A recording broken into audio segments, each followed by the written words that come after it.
여러분의 구독은 영상을 제작하는 데 큰 힘이 됩니다. 영상을 보시기 전에 구독과 좋아요 꼭 부탁드리겠습니다. 아울러 회원이 되시기를 원하시는 분들은 유튜브 채널 홈피 구독 옆에 있는 가입 버튼을 눌러주시기 바랍니다.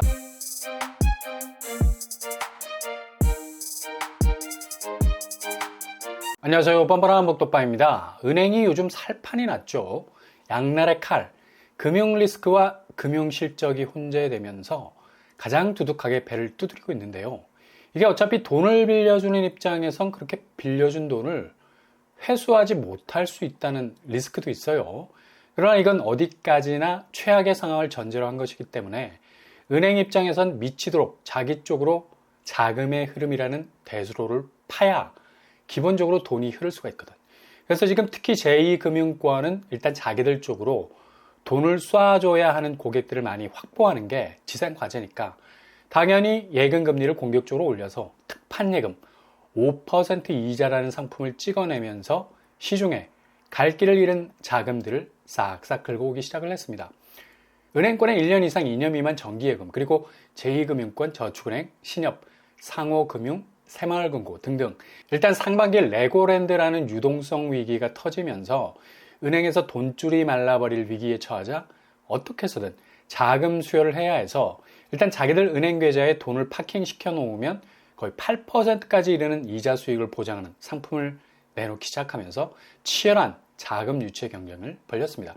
이렇게 수신금리 경쟁이 무한궤도로 치닫게 되면 출혈 경쟁이 일어날 수밖에 없고요. 8%가 뭐야? 10%까지도 이르는 예금이자를 보장하는 상품도 찍어낼 판입니다. 그런데 이렇게 예금 금리 만기에 이르게 되면 다시 고객에게 약속한 금리를 얹어서 돈을 돌려줘야 해서 자금 조달을 해야 하는 비용이 늘어날 수밖에 없죠. 이건 결국 예금 금리가 오르면 대출 금리에 고스란히 직격탄이 되는 겁니다.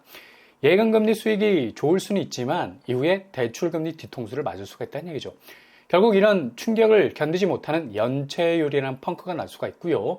그래서 어제 금융위원회에서는 저축은행에 대해서 강력한 경고장을 날렸습니다. 일단 다중채무자, 여러 은행에서 돈을 빌린 사람들에 대한 연체 위험도가 높아질 수밖에 없으니 이걸 미리 선제적으로 막기 위한 대손 충당금을 추가로 적립하라는 법안을 통과를 시켰죠. 실제로 금융위가 이렇게 적극적으로 나설 수밖에 없었던 건 지금 제2금융권 연체율이 장난이 아니거든. 저축은행 연체율은 5% 이상을 넘어서게 됐습니다. 이게 계속해서 증가하는 추세라서 위험은 더욱 커질 수밖에 없고요. 일단 금융시장 뇌관으로 꼽히는 부동산 대출에 대한 규제가 강화될 수 있다는 점. 이런 상황에서도 여전히 시중은행은 역대 최고의 수익률 잔치를 하고 있습니다. 주담대 50년 담보대출이 최근에 와서 거의 폐지 수준으로 가고 있었는데 이미 은행은 장사 다 하고 좌판을 걷어버리는 상황이죠. 농협이 주담대 50년 3건 중에 1건을 취급을 했고요. 역대 최고의 영업수익을 얻게 됐습니다. 액수만 2조 8천억에 달하고 있고요. 전체 파이에서 33% 정도 차지하고 있습니다. 그리고 하나은행도 뛰어들어서 수익률을 극대화했고요. 거의 20% 비율을 차지했습니다. 연령대별로 40, 50대가 57%, 그리고 30대가 30%에 가까운 29%, 주담대 50년을 통해서 돈을 땡겼어요. 역시 30대가 이렇게 많은 비율을 차지한 건 영끌이 다시 본격화됐다는 걸 반증을 해주죠. 그만큼 DSR 규제를 피해갈 수 있는 대출 상품이었으니까요. 이렇게 시중은행의 실적이 세계적인 기념비를 세우는 중에 다른 측면에선 이게 개인 자산을 갉아먹을 수 있는 빚더미가 될 수밖에 없는 겁니다. 돈을 빌리면 빌릴수록 이제는 레버리지, 지렛대를 통해서 뭔가 원하는 자산을 움직일 수 있는 도구가 될 수 있어야 되는데 집이라는 담보 가치가 급격하게 하락을 하니까 이게 레버리지 역할을 제대로 못하는 거죠. 그냥 고스란히 개인에게 빚이 되는 겁니다. 가계대출은 거의 1031조에 달하게 됐고요. 동시에 기업대출 역시도 742조 규모로 증가를 했습니다. 이렇게 대출문이 활짝 열리면서 은행 순이익은 역대 최고치를 갈아칠 수밖에 없는 거죠.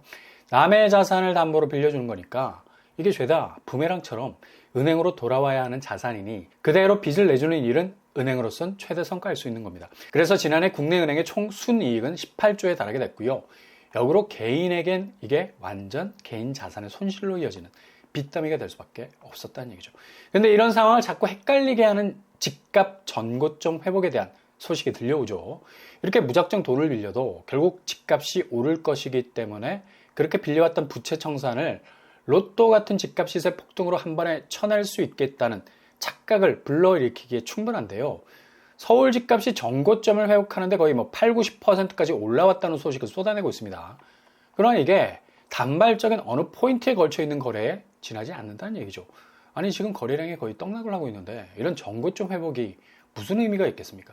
추격 매수가 붙질 않으면 아무런 의미가 없는 거죠. 그냥 적진이 수두룩한 곳에서 내가 이겼다고 승리의 깃발 꽂는 거나 마찬가지입니다. 아니 상황은 지극히 첨예하게 대치 중인데 내가 이겼다고 깃발 꽂은들 그 땅이 내 땅이 되겠습니까? 여전히 적들이 선점하고 있는데 전체 부동산 상황이 확실한 하향세로 이미 추가 기울었는데도 이렇게 신고가 그리고 전고점 회복이라는 깃발 꽂기가 무슨 의미가 있는지, 이미 실제 거래 현장에선 제대로 가격을 받으려는 호가 버티기, 그리고 이런 가격 거들떠보지도 않는 냉정한 매수세가 대립하고 있는 상황인데 몇몇 거래에서 전고점을 회복한 거래가 나온들 이게 끝까지 가겠냐. DH 하나힐스 30억 거래가 난 이후에 바로 그 다음 거래는 29억으로 다시 떨어졌고요. 그리고 거래가 무슨 개미 눈곱도 아니고 8월에만 딱 2건, 7월은 더 처참하죠. 딱 1건. 이렇게 샘플이 너무 초라해 보이잖아. 전고점 회복이라는 확률을 말하기에는 너무 샘플이 부족한 겁니다. 이런 소식들이 자칫 이거 집값 무진장 오르고 있네, 오판하게 만들 수 있다는 얘기죠. 그리고 압구정 한양 1차 여기도 거래가 아예 없었습니다. 하반기 거의 전무하다시피 했고요. 근데 9월에 난데없이 35억 거래가 튀어나왔어요. 이거 등기까지 가봐야 되는 거죠. 그동안 거래가 전혀 없다가 이렇게 신고가를 찍는 게 예사롭지 않게 보이고, 심지어 저층입니다. 3층 거래가 신고가 35억을 찍는다고? 뭔가 일반적이지 못하는 느낌이 들죠. 근데 이런 거래를 가지고 전고점 8, 90% 회복하고 있다고 하는 게 과연 시장의 분위기를 제대로 전해줄 수 있는 팩트가 될 수 있겠느냐입니다. 충분히 헷갈리게 할 수 있는 여지가 많아요. 지금 서울, 인천, 경기 매물은 계속해서 쏟아지는 상황이고요. 근데 이렇게 매물이 쏟아지는 걸 갈아타기 수요가 합류를 해서 그렇다는 보도도 이어지는데, 과연 대출 조이기가 시작된 이 상황에서 제대로 된 갈아타기 이루어질까요? 오히려 상당히 위축될 수밖에 없는 거죠. 당연히 이런 매물 증가세는 빨리 제값받고 팔고 나가겠다는 일종의 절박감, 그리고 하반기 집값이 완전히 추락 궤적으로 가고 있다는 걸 다주택자들이 본능적으로 아는 겁니다. 그러니 매수세가 붙어주질 않죠. 가격이 마음에 들지도 않고 향후 집값이 확실하게 떨어진다는 판단을 하고 있기 때문에 거래량은 갈수록 줄어들게 될 겁니다. 9월 거래가 거의 역대급이 될 것으로 보이고요. 빠져나가는 수치가 연말로 갈수록 더 많이 나올 것으로 보이죠. 그래서 경기권 실거래가를 들여다보면 보도되는 내용과는 상당히 다른 느낌적 느낌을 주죠. 분당 아름 4단지 30평대 고점 14억에서 9억 7천 거래가 됐고요. 거의 5억 정도가 빠지고 있습니다. 분당이 맥을 못 추고 있죠. 그리고 분당 매화마을 공무원 2단지 고점 10억대 28평대 7억 8천 선에서 거래가 되고 있고요. 여기도 하락세가 뚜렷하죠. 인덕원 쪽으로 가보면 인덕원 센트럴자이 30평대 고점 13억 대비 9억 4천 선의 거래가 나왔습니다. 인덕원이 상당히 하락 궤적 피로도가 높고 이후 더 떨어질 가능성이 높겠네요. 푸른마을 인덕원 대우 여기도 고점 12억 대비 30평대 직거래 빼고 7억 9천 정도의 실거래가가 나왔습니다. 거의 4억 이상이 빠지는 추세. 인덕원 3호 30평대 고점 12억 대비 8억 정도의 실거래가가 나왔네요. 4억 정도 여기도 빠지는 추세. 안양 쪽으로 가보면 샛별 한양 1단지 여기는 소형평수죠. 17평인데 6억에서 거의 반토막 3억 8천 거래가 나왔습니다. 상당히 안양 쪽이 위축되어가는 모습. 그리고 안양, 비산, 삼성, 레미안 30평대 고점 9억 5천 대비 7억 4천의 거래가 나왔고요. 직전가 대비 오름 추세입니다. 여전히 오르락내리락을 반복하고 있는 박스권이죠. 그리고 용인 쪽 성봉역 롯데캐슬 골드타운 30평대 고점 14억 대비 11억의 거래가 됐고요. 3, 4억 정도 빠지고 있어요.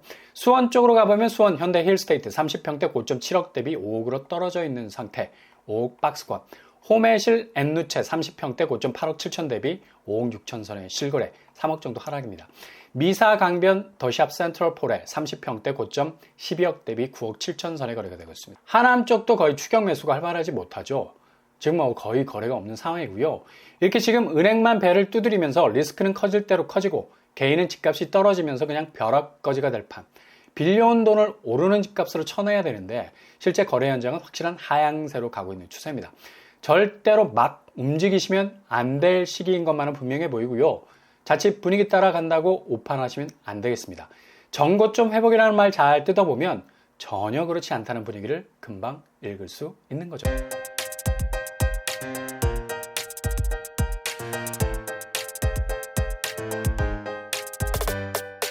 오늘의 부동산 캐릭터처 지금 제2금융권에 대한 위기감이 연체율 상승이라는 부분에서 터질 수 있는 여지가 있고요. 시중은행은 이 와중에도 엄청난 대출 실적을 이뤄냈습니다. 이거 다 개인에겐 부동산 상황이 최악으로 가게 되면 그냥 고스란히 빛이 될 수 있는 거죠. 실거래 현장에서 집값은 계속해서 하락 국면에서 빠져나오지 못하는 걸 볼 수 있습니다. 잘 판단하셔야 되는 시기입니다. 오늘도 응원합니다. 여러분의 길이 꽃길만 되실 수 있기를 바랍니다. 이상으로 뻔뻔한 복덕발 마치겠습니다. 구독과 좋아요 부탁드립니다. 감사합니다.